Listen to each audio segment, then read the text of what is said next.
સાવલીના વડદલા ગામે સરપંચે ગેરકાયદેસર બાંધકામ કર્યાના આક્ષેપ।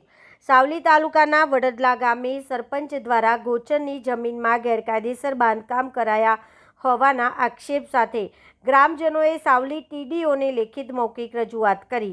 એક તરફ સરકાર દ્વારા દબાણો દૂર કરવા પરિપત્ર જાહેર કરાયો છે, જ્યારે વડોદરા જિલ્લાના સાવલી જરોદ રોડ પર આવેલા વડદલા ગામના સરપંચ દ્વારા સરકારી પડતર સહિત ગોચરની જમીનમાં ગેરકાયદેસર પાક્કા બાંધકામ કરાયા હોવાના આક્ષેપ કરી સાવલી તાલુકા પંચાયત કચેરી વડદલા ગામના ગ્રામજનોએ લેખિત મૌખિક રજૂઆત સાથે ફરિયાદ કરી હતી। ગોચરની જમીનો પશુ માટે ખૂબ જ ઉપયોગી અને જીવન આધાર માટે જરૂરી હોય। આરજ રજૂઆતની યોગ્ય તપાસ કાર્યવાહી કરવા ગ્રામજનોએ તાલુકા વિકાસ અધિકારીને જણાવ્યું હતું।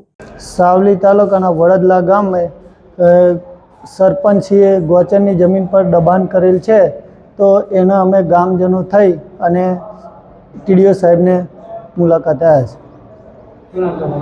પરમાર વિનોદસિંહ નરસિંહ। સાવલી તાલુકાના વડદલા ગામમાં જે ગૌચર જમીન પર ગેરકાયદેસર કબજે કરીને હાલની સત્તાના સરપંચ ગોહિલસિંહ વિક્રમસિંહ કરીને બેઠા છે, જે ગેરકાયદેસર જમીન પર કબજો કરીને બેઠા છે, તે બાબતને લઈને અમે ગામજનોએ બધા ભેગી થઈને ટીડીઓ સાહેબને તાલુકા પંચાયતમાં અમે અરજ કરી છે અને મુલાકાત લીધી છે।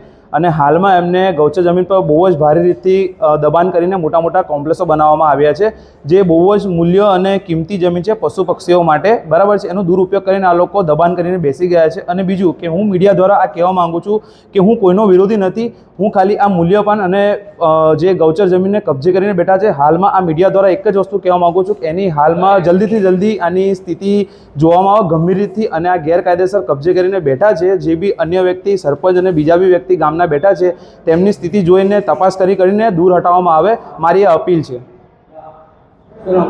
મારું નામ પઠાણ શાહનવાઝ ખાન।